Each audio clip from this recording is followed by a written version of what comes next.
dans une société que l'on peut appeler traditionnelle et comme la société médiévale occidentale, qui est traditionnelle, la technique est subordonnée à un certain nombre d'impératifs, par exemple des impératifs religieux.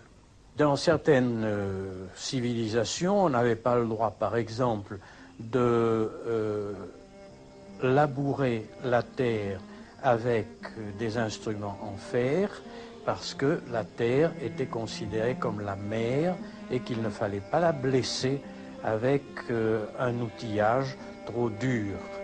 Et c'était un impératif.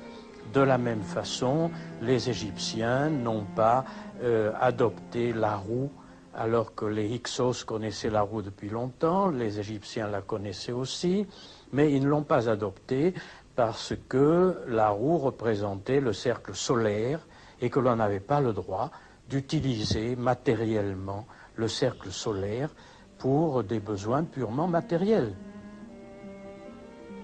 Je ne crois pas effectivement que la technique ait, dès le début, contenu les mêmes éléments que maintenant. La technique, c'était un moyen d'effectuer quelque chose. Et que ce soit la technique du sculpteur ou la technique de l'agriculteur ou la technique de la chasse, etc., c'était toujours une technique qui était relativement stable, qui ne changeait pas beaucoup, qui était quelquefois extrêmement habile. Les techniques de chasse, par exemple, des Bushmen, étaient quelque chose de tout à fait étonnant. La façon dont ils arrivaient à tuer des éléphants, c'était stupéfiant.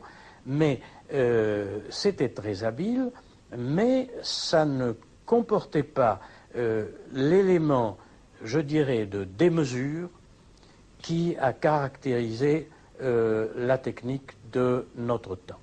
Et c'était une technique qui restait la même, transmise de génération en génération, avec très très peu de modifications. On connaît, on a fait quand même l'histoire des techniques pendant l'époque romaine ou pendant le Moyen-Âge. On mettait 100 ans à changer une technique. Alors, il y avait bien entendu un élément d'efficacité qui existait, ça oui, mais il y avait l'élément de stabilité qui compensait complètement. Au Moyen-Âge, dans les impératifs religieux, d'une part du christianisme, d'autre part, toutes les croyances paysannes concernant le travail, etc., tout cela était dominant par rapport aux instruments, à l'appareillage. À partir du moment, au XIVe, XVe siècle, dans le monde occidental, où on a critiqué complètement tout ce que l'homme croyait, tout ce à quoi il tenait, où on a mis en question la tradition. C'est très important. C'est pas, dans les sociétés anciennes, tout se faisait par tradition, et brusquement, au XVe siècle, en France par exemple, on va brusquement balayer la tradition, ce n'est plus la chose importante, les coutumes sont mises en question, etc. Alors, brusquement, l'homme s'est senti en quelque sorte libre de faire n'importe quoi. Et puis, en même temps, on découvrait, au point de vue scientifique, un certain nombre de, disons, de vérités qui mettaient en question les croyances jusqu'alors dominantes, et le fameux débat autour de la Terre qui est au centre du monde ou pas au centre du monde, etc., ça a été très caractéristique.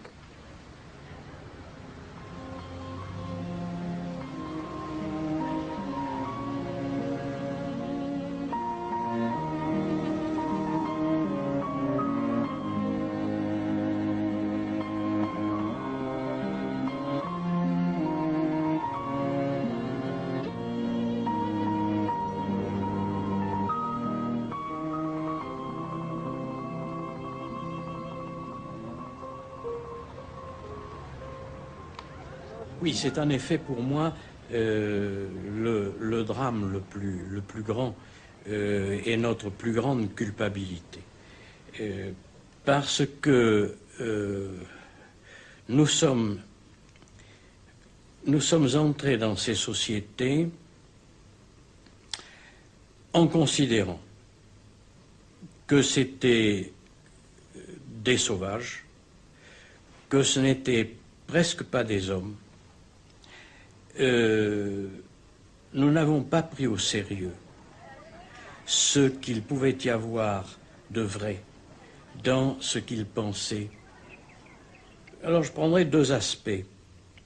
D'abord, nous avons prétendu utiliser toutes les richesses de ces pays et les utiliser dans notre perspective industrielle principalement.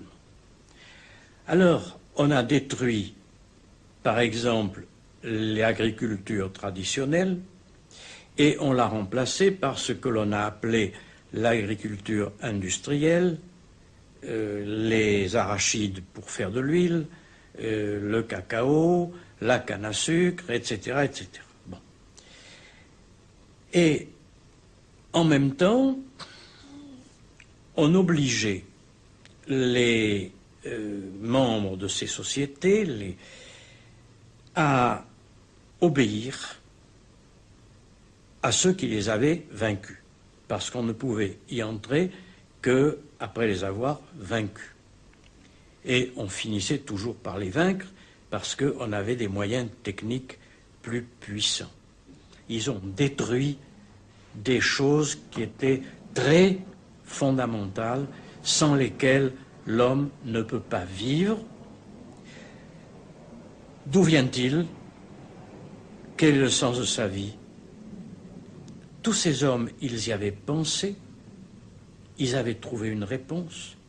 Nous n'avions pas le droit de détruire cette réponse. Alors, nous avons détruit ces structures sociales, nous avons détruit l'ensemble des croyances, c'est-à-dire au fond, de la compréhension qu'ils avaient du monde, de l'univers.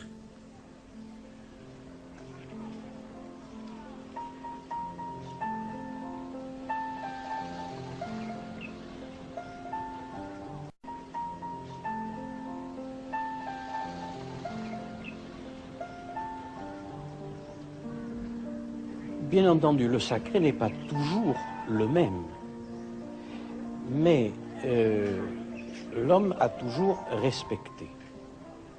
Et lorsque une puissance détruisait ce que l'homme avait à un moment dans une société, à une époque, appelé le sacré, alors l'homme vénérait, respectait cette nouvelle force qui avait manifesté qu'elle était plus forte.